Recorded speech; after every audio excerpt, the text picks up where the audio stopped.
Hey y'all.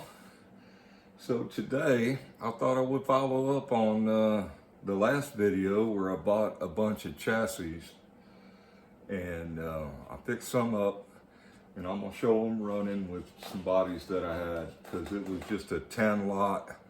It said Tyco chassis, but only three chassis in there were actually Tycos. There were two. There was a 440, a 440 X2, and one TCR narrow, which I thought there were three TCR narrows, but it wound up in fact being some AFX branded TCRs, which are called Speed Steer. And I converted one other one before. Today's the second one, and I'll show that one. And then there was also what do you call it? The Blazing Brakes slash speed shifter chassis, which I put those new chrome rims on the front and a new axle in the back, and that one ran just fine. So I'm gonna run those, and then I got another lot that I'd recently got. I'll tell you about them, and then an older project that I've been working on. I finally just got the last body in today to finish it up, and I've been using the old Aurora with a Tomy plug, which is kind of loose on an Auto World connector, but I noticed that there's a lot more range in it. These, I just finally started trying to use these new Auto World plunger style. They're super sensitive and the cars go to full speed really quick. And that's on a standard non-adjustable brand new Auto World pack. It's a quick setup here out of an Auto World set. So with that, like I said, I got the first one is a Magnum, or 440 Magnum, that was in the chassis lot. I added pickup shoes, axles, and half of the magnet was broken, so I replaced the magnet in there. It wasn't too bad, but it came out okay. It runs pretty good. Pretty smooth.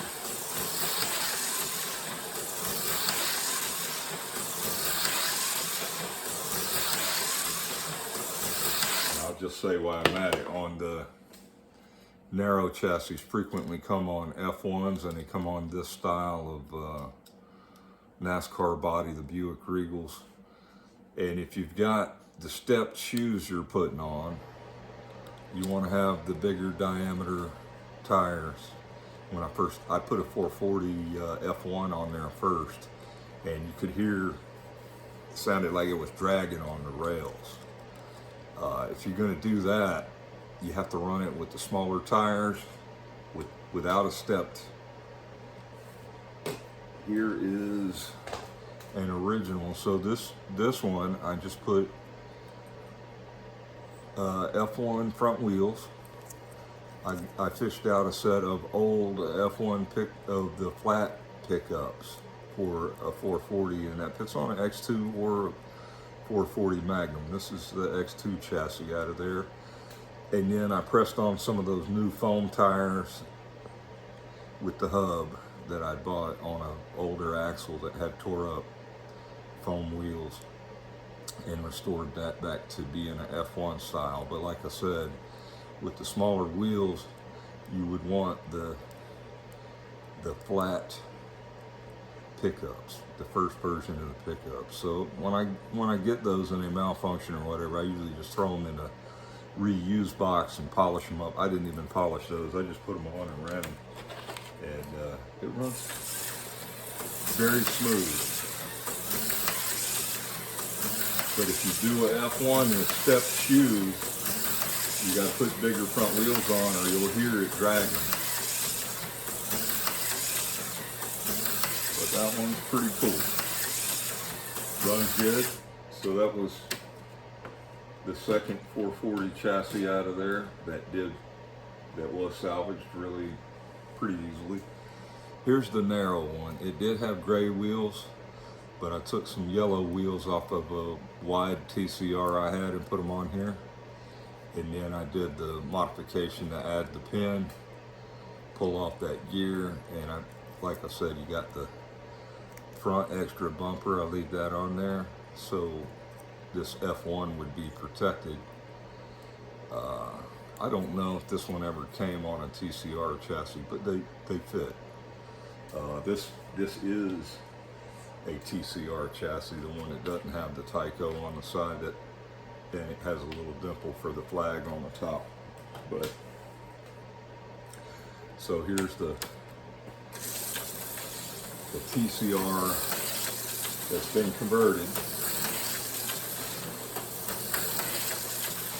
And the interesting side effect of the TCR that's been converted is you can turn it around. It doesn't care which way it's going without switching the power. And that one, good little runner. I got another one that I did. It's red also. That is a TCR converted, and you can see the up close on that. I've done a video on how to convert those. It's pretty easy. And this style rear wing is a little stronger when you have accidents. The only thing with TCRs, they don't have a lot of magnetic downpull, and they coast when you let off the, you get up some speed, they'll coast a little bit. But like I said, no magnetic downforce, but they are fun to drive. And then here's the AFX Speed Steer that I put a Tomy chassis on top of. You can see it doesn't really marry up down to the plastic, but the extra bumper will still help protect it.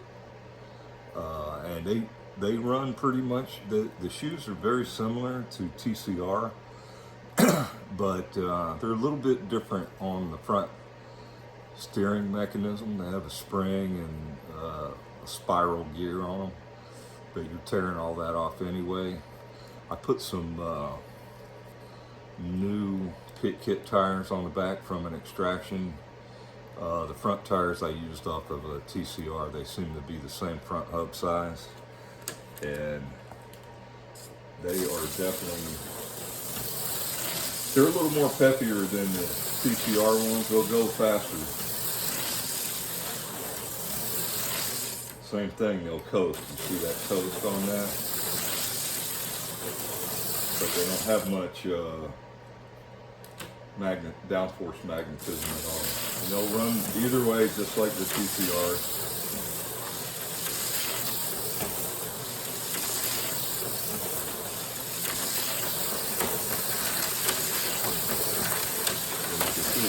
You run them opposite direction, but the AFX ones, they coast a real long way.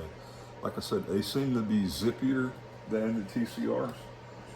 I'll have to get another body so I can run two of those at once on a test run.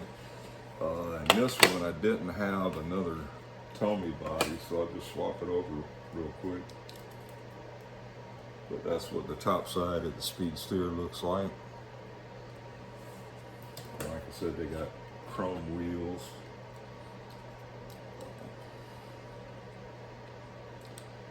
And this is Speed Shifter rear end with Speed Steer front tires. I had to run a drill through the center hole to make it a little bigger for this one.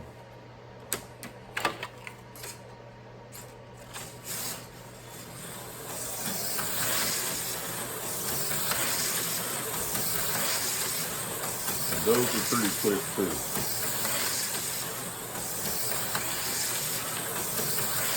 And these are designed off of the early G Plus or Super G Plus chassis. From the back up there to the front, they're very similar. I don't have any G Plus axles to try, but I think they would work. But I find that they're fun to run. They're pretty quick. I think they're faster than your Magnetrax. They're definitely faster than the non-mag. They have a little bit of downforce. You can feel it. pretty good car to run.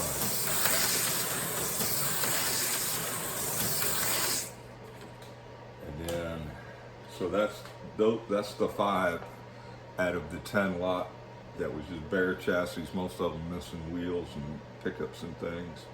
So I recovered 5. I put the HP2 together, but it seems to have a bad motor. And then there's 2 other of these one more speed steer body missing pickup, or a chassis missing pickups, and one that is a jam car. I haven't converted one of those yet, but I will to see what that's like. It's probably going to be just as slow as a TCR jam car, but it doesn't seem quite as heavy. And so that's it for the 5 that I had. And like I said, I just threw on some runner bodies I had. But the next thing I bought a set off of eBay. Now, this set here, you see these 2 cars are these 2 cars right here. But when I'm looking for spare cars and parts and bodies, whatever, like I was looking for some lifelike chassis. I had some more bodies that I needed to put on, and I found this lot, and it said it was $75, free shipping, and it had 4 cars in it and 1 extra body. And 2 of the cars were lifelikes. They're these right here, and they run fine. This one had stickers and junk on it, but I don't care. I already have this one in my display case. I did not have this car, which is pretty cool. The double-aught buckshot. But and it's in really good shape. They're M chassis. They both ran good, and it had 2 AFX cars and an AFX body. The 2 that had the bodies on them, the bodies they'd been rolled a few times, had bent pillars, so I stuck them on extraction chassis. So if you get an AFX body that's bent out of shape, try it on an extraction pit kit chassis. And sometimes they'll fit, because the extractions are a little bit wider than most AFX ones. And I gave them to my buddy Don, who's been getting into collecting and running cars, because he's got a lot of pit kits he built. But they were older. One was a Chevelle, which I have an AFX Chevelle number 17. It was a different color, but the body mounts were too loose. It was wiggling around. And then this Superbird, which is a really cool car, I love the Superbirds, was off on its own, and I thought that it wouldn't fit on a chassis. I tried it on one of these speed steers, or that other one, that speed shifter. But this Superbird's got posts on it. It will only fit properly on a magnet traction or a non-magnet traction, or in this case, a flamethrower. So there was one flamethrower chassis in there, and the bulb was stuffed down in by the axle, but it worked. So I put the body on there, fresh tires. And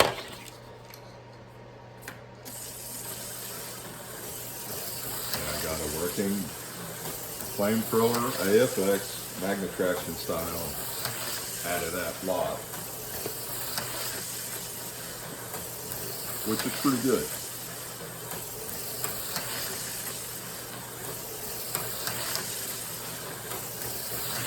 And for a used, unpolished, unoiled, just thrown together out of the box AFX car, that's a good deal. So that one nice AFX came out of there. I got an AFX chassis. I put new tires on.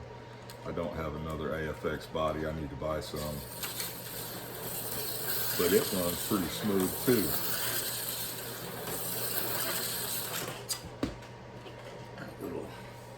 And that's a magnet traction. Came from that 4-car lot. So the the listed price was $75 free shipping. I offered him $62 and he took it. So I was happy to get 4 chassis out of that at $62, and I was mostly looking for a couple more Lifelights. Lifelights are awful peppy on them. AFX track.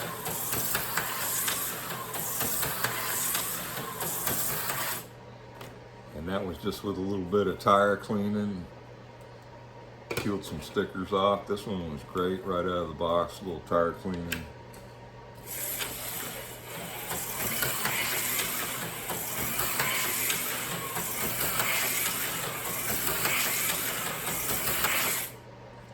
So that's out of the NASCAR 400 set Lifelight. All the track and controllers and power pack I'm taking down to Goodwill. I don't keep Lifelight track because it has such a high content and metal in it and very limited radius turns for variety. The others from a previous video I did quite a ways back, I told you I was doing the Thunderbird set. Now these Thunderbirds, most of them would normally come with HP7 chassis. What I did was collected up enough bodies, and today I got the last one I didn't have. This one's kind of hard to find. The number 21 is hard to find, and the 59's been showing up quite a bit lately. You could still, but the 7 and the 28, those bodies are still available, new and readily easy to find. The bodies, the 88 shows up quite a bit. So I already have these all in original form in my case. So what I did, I took a Mattel 440X2 wide pan that has the capacitors on them. You find them in the newer Mattel cars, NASCARs mostly, well, any cars they made after Mattel took over, they added this capacitor with these tabs. Well, that makes it easy to solder a bulb on. You can see where I soldered this bulb on. And I'll show you it working before I put it in the car. And this is just an incandescent bulb that happens to fit really well inside the bezel. And I just soldered them on with enough space that I just shove it in there, then line the body up.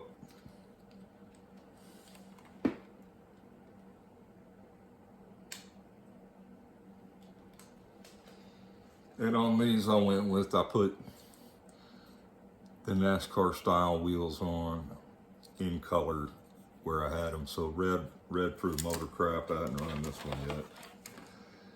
Oh, well, that's gonna be a problem. I still need a guide pin to finish that one, but I'll run the Hardys so you can see.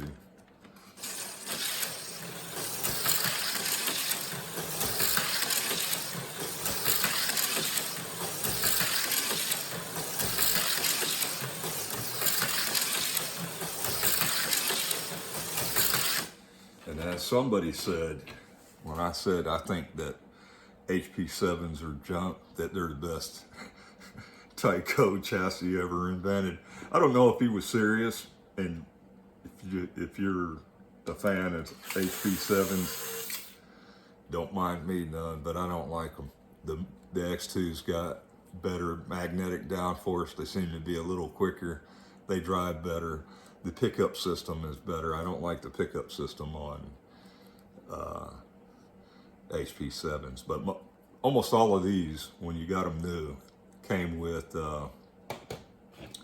HP7s, and they would typically have gray rims, as a lot of HP7s do. But I decided I wanted to make a running set for racing out of because I love these long Thunderbirds, the 80s series Thunderbirds, and they all had bezels to be lighted, although all of them did not come as lighted vehicles. You can look in the book and see which ones were which.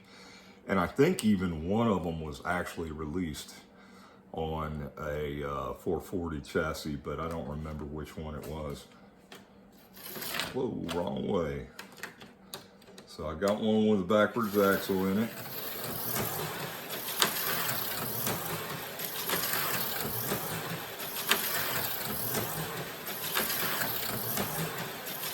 So I'll put that one to the side because it needs work. That needs a pin. That one needs the axle turned around. I think did I rerun that one?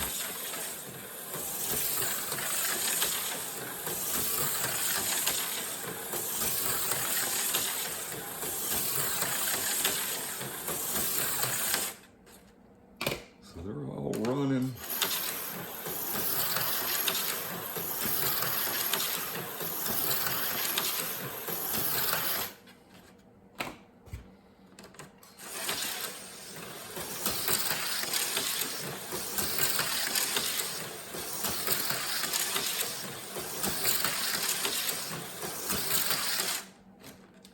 And I stayed with incandescent bulbs because they fit in that headlight bezel pocket real good. There are some, I had some LED ones, but they're fatter. They didn't want to fit in there real good. They would be flopping out of that, and I didn't want that, especially for running them. So that's about it, y'all. Got up to, like I said, I finished this project's been going for well over a year or so, collecting the different bodies. And like I said, if you're wanting to do the same, if you're looking at used bodies on sale, always see if the headlight bezels in there. A lot of them are missing the windshield. You don't want to buy a body on its own if it's missing the windshield and the headlight bezels.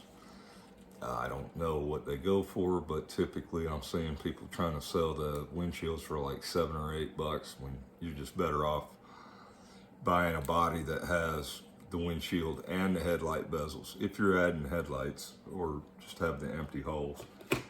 But so that's it on that. Like I said, good score. That's a super good deal to me. A lighted AFX. I don't typically hunt down AFXs. I just get them when they show up in other ones. I've always been a Tyco collector, and I do like Lifelike. But that one will go on the shelf. It's not going to be a great racer. Usually these long Superbirds are not great racers anyway, at least in the Tyco format. And I haven't run a whole bunch of the Auto World ones, but I suspect they will like that. I'm amazed that that rear wing is still in shape and the pillars are not bent. That chassis must have been fussy or something, and somebody just gave up on it a long time ago, because it is not torn up. I'm really impressed. And those good running Lifelikes too. The chassis wasn't a bad deal. So that's about it. I also know, like I said, this is my favorite controller, but it seems to take a lot of the zippiness away. If you run one of these, for example, I'll put this on here, barely even mashing this, and that thing's gonna take off. Yeah.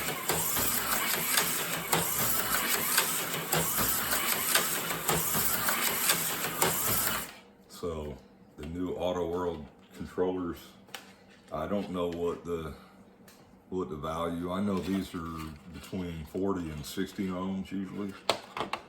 Not sure about the new ones. I'll have to cut some Tycos and other ones and hook them up to those power packs and compare them, because for different cars this is going to be better, definitely for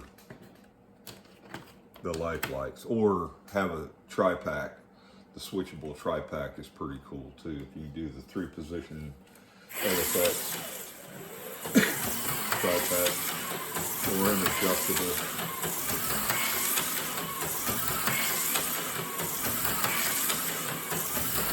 Like I said, that's just always been my favorite. Even back in the day, I used to get these at garage sales and chop them up and run them with my Tyco sets, because the Tyco controller is quite a bit smaller. That's about it, y'all. The one thing that is kind of strange to me is what was it? I don't know if anybody's done the modification on these.